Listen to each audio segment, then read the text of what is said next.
목동언니예요. 계속해서 읽어보도록 할게요. I'd rather look at people to be sure they seem contented enough, but then I suppose they're used to it. A body can get used to anything, even to being hanged, as the Irishman said. With this, Mrs. Rachel stepped out of the lane into the backyard of Green Gables. Very green and neat and precise was that yard, set about on one side with great patricial willows and on the other with prim Lombardies. Not a stray stick nor stone was to be seen, for Mrs. Rachel would have seen it if there had been. Privately, she was of the opinion that Marilla Cuthbert swept that yard as often as she swept her house. One could have eaten a meal off the ground without unbrimming the proverbial speck of dirt. Mrs. Rachel rapped smartly on the kitchen door and stepped in when bidden to do so. The kitchen at Green Gables was cheerful apartment, or would have been cheerful if it had not been so painfully clean as to give it something of an appearance of a news parlor. Its windows looked east and west. Through the west one, looking out on the backyard, came a flood of mellow June sunlight, but the east one, hence you got a glimpse of bloom white cherry trees in the left orchard and nodding slender birches down in the willow by the brook, was screened over by a tangle of vines. Here sat Marilla Cuthbert when she sat at all, always slightly distrustful of sunshine, which seemed to her too dancing and irresponsible a thing for a world which was meant to take them seriously. And here she sat now, knitting, and the table behind her was laid for supper. Mrs. Rachel, before she had fairly closed the door, had taken mental note of everything that was on the table. There was 3 plates laid, so that Marilla must be expecting someone home with Matthew to tea. But the dishes were everyday dishes, and there was only crab apple preserves and one kind of cake, so that the expected company could not be any particular company. Yet what of Matthew's white collar and the sorrel mare? Mrs. Rachel was getting fairly dizzy with this unusual mystery about quiet and mysterious Green Gables. Good evening, Rachel, Marilla said briskly. This is a real fine evening, isn't it? Won't you sit down? How are your folks? Something that, for lack of any other name, might be called friendship existed and always had existed between Marilla Cuthbert and Mrs. Rachel, in spite of, or perhaps because of, their dissimilarity. Marilla was a tall, thin woman with angles and without curves. Her dark hair showed some great streaks and was always twisted up in a hard little knot behind, with 2 wire hairpins stuck aggressively through it. She looked like a woman of narrow experience and rigid conscience, where she was, but there was a saving something about her mouth which, if it had been ever so slightly developed, might have been considered indicative of sense of humor. We're all pretty well, said Mrs. Rachel. I was kind of afraid you weren't, though. When I saw Matthew starting off today, I thought maybe he was going to the doctor's. Marilla's lips twitched understandingly. She had expected Mrs. Rachel up. She had known that the sight of Matthew jaunting off so unaccountably would be too much for her neighbor's curiosity. Oh, no, I'm quite well, although I had a bad headache yesterday, she said. Matthew went to the Bright River. We're getting a little boy from an orphan asylum in Nova Scotia. 여기서 제가 에이즐름이라고 고아원에 대한 발음을 잘못했다면은 죄송해요. 왜냐면 제가 이거 발음을 찾아보질 않고 그냥 있는 대로 발음을 하는 거라서 좀 이해해 주세요. 그리고 댓글로 제게 발음을 제대로 어떻게 해야 하는지 좀 보내주세요. 네, 그럼 계속 읽어보도록 할게요. 네. In Nova Scotia, and he's coming on the train tonight. If Marilla had said that Matthew had gone to Bright River to meet a kangaroo from Australia, Mrs. Rachel could not have been more astonished. She was actually stricken dumb for 5 seconds. It was supposable that Marilla was making fun of her, but Mrs. Rachel was almost forced to suppose it. Aren't you in earnest, Marilla? She demanded when voice returned to her. Yes, of course, said Marilla, as if getting boys from orphan islands in Nova Scotia were parts of the usual spring work and on any well-regulated Avonlea farm instead of being an unheard of innovation. Mrs. Rachel felt that she had received a severe mental jolt. She thought it in exclamation point. A boy, Marilla and Matthew Cuthbert, of all people, adopting a boy from an orphan asylum? Well, the world was certainly turning upside down. She would be surprised at nothing after this. Nothing! What on earth put such a notion into your head? She demanded disapprovingly. This had been done without her advice being asked, and must perforce to be disapproved. Well, we've been thinking about it for some time, all winter, in fact, returned Marilla. Mrs. Alexander Spencer was up here one day before Christmas, and we said she was going to get a little girl from the asylum over in Hopetown in the spring. Her cousin lives there, and Mrs. Spencer has visited her and knows all about it. So Matthew and I have talked it over off and on ever since we thought we'd get a boy. Matthew is getting up in years. You know, he's 60, and he isn't so spry and as he once was. So 이제 계속 발음 틀리는데 좀 이해해 주십시오. His heart troubles him a good deal, and you know how desperate heart it's got to be to get hired help. There's never anybody to be had but those stupid half-grown little French boys. And as soon as you do get one broke into your ways and taught something, he's up and off to the lobster canneries of the States. At first, Matthew suggested getting a homeboy, but I said no flat to that. They may be all right. I'm not saying they're not, but no London Street Arabs for me, I said. Give me a native born at least. There'll be a risk, no matter who we get. But I'll feel easier in my mind and sleep sounder at night if we get a born Canadian. So, in the end, we decided to ask Mrs. Spencer to pick us out when she went over to get her little girl.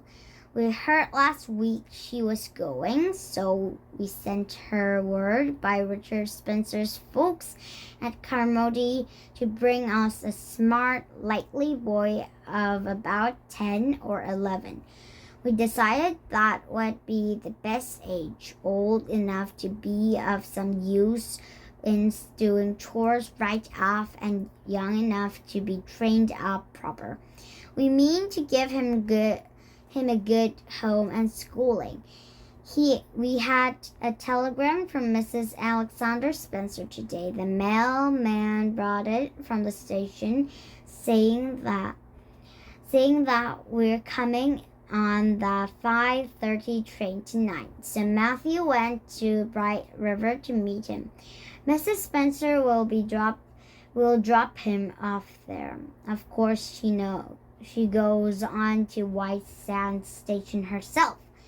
Mrs. Rachel prided herself on always speaking her mind. She proceeded to speak it now, having adjusted her mental attitude to his amazing piece of news. Well, Marilla, I'll just tell you plain that I think you're doing a mighty foolish thing, a risky thing, that's what. You don't know what you're getting. You're bringing a strange child into your house and home, and you don't know a single thing about him, not what his disposition is like, nor what sort of parents he had, nor how he's likely to turn out. Why? It was only last week I read in the paper how a man and his wife abreast of the island took a boy out of an orphan asylum, and he set fire to the house at night.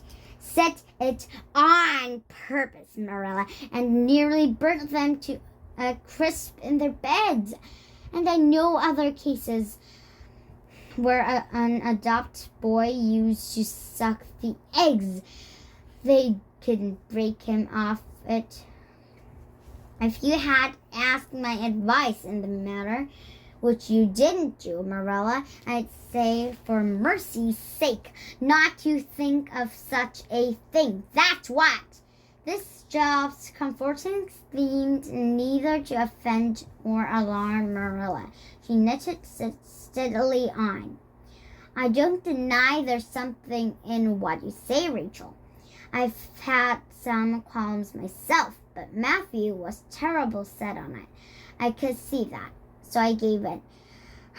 It's so seldom Matthew sets his mind on anything that when he does, I always feel it's my duty to give in. And as for the risk, there's risk in pretty near everything a body does in this world.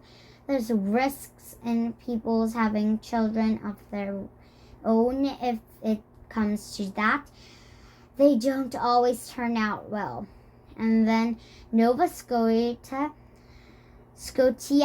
is right close to the island. It isn't as if we were getting him from England or the States. He can't be much different from ourselves. Well, I hope it will turn out all right, said Mrs. Rachel in a tone that plainly indicated her painful doubts. Only don't say I didn't warn you if he burns Green Gables down or puts Strachan in the well. I heard of a case over New Brunswick where an orphan asylum child did that, and the whole family died in fearful agonies. Only it was a girl in that instance. Well, we're not getting a girl, said Marilla, as if poisoning wells were a purely feminine accomplishment and not to be dreaded in case of a boy. 자, 오늘은 여기까지 읽도록 할게요. 오늘은 이제 11쪽 제일 위에 부분까지 읽었으니까요. 읽기로 한 부분을 다 읽은 게 되네요. 자, 그러면요. 오늘은요. 지난 시간과 달리요. 조금 약간 이번에 나왔던 내용에 대해서 얘기를 해보도록 할게요. 네, 그러면은 이제 나왔던 캐릭터들에 대한 정리를 한번 해보도록 할 거예요. 자, 이번에는요. 이제 캐릭터가요. 한 명이 제일 처음 나왔던 사람이요. Mrs. 레이첼이었죠. 잘못 쓰네요.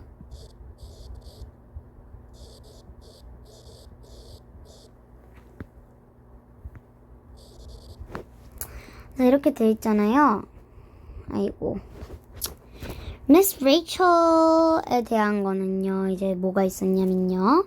Miss Rachel은요, 되게 참견하기를 좋아했죠. 그리고 또 있었던 게 되게 이따가 나오는 Marilla 와 잠시만요. 네, 이제 잘 쓰여졌네요. Marilla와 아주 친했죠. 네. 자, 그리고 마릴라랑 아주 친했고요. 자, 그 다음으로 나왔던 이제 캐릭터는요, Matthew Cuthbert가 나왔었죠. 저기 들어가서요.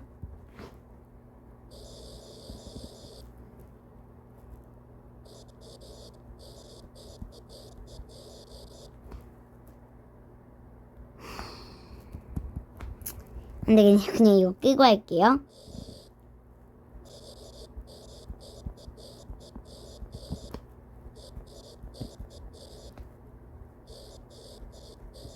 Matthew Cuthbert.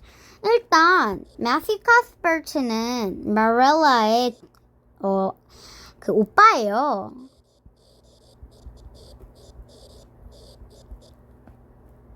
어머, Marilla를 잘못 썼네요.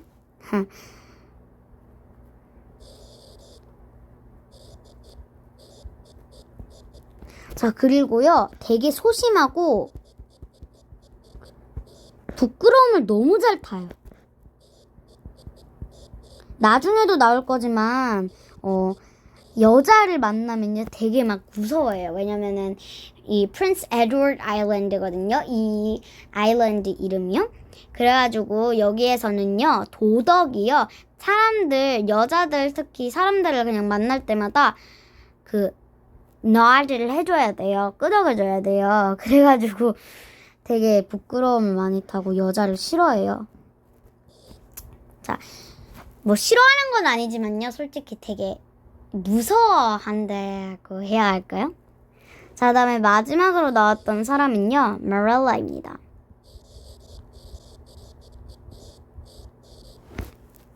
계속 Marilla를 잘못 쓰는 것 같아요.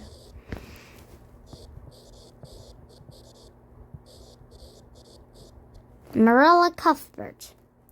자, 아까 말했다시피 Matthew의 동생이고요. 성격은요 되게 엄격한 편이었죠. 아까도 봤다시피. 제가 미리 이거를 하려고 했었는데요. 그냥 지금 하는 거거든요. 되게 엄격해요. 그래서 나중에 나오면은요, N을 약간 스폰데요. N을 그 Marilla가 받아들여서 키우게 돼요. 근데 그때도 N에 대해서 되게 엄격하게 다 진짜 엄격하게 일 처리하고 엄격하게 혼내고 그러거든요. 되게 엄격하고요.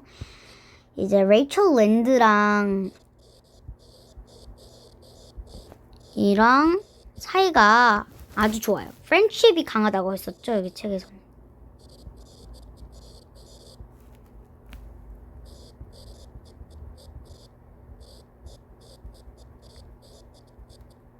네. 자, 그러면요, 오늘까지 알 수 있었던 캐릭터는요, 이게 전부였어요. 자, 그런데요, 오늘 제가 꼭 말씀드리고 싶었던 게 있어요. 뭐냐면요.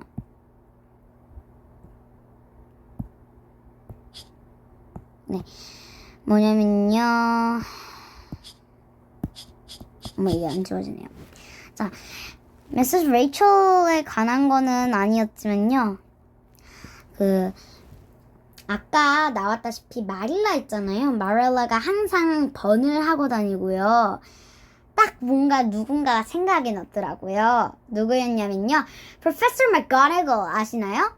해리포터에 나오는 Professor McGonagall 있잖아요. 그 Professor McGonagall이랑 성격도 되게 비슷한 것 같고요.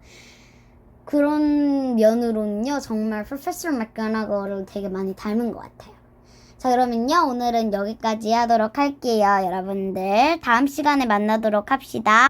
네, 그러면은 다들 잘 주무시고요. 앞으로 다음 시간에, 앞으로가 아니고 다음 시간에 다시 만나도록 할게요. 안녕!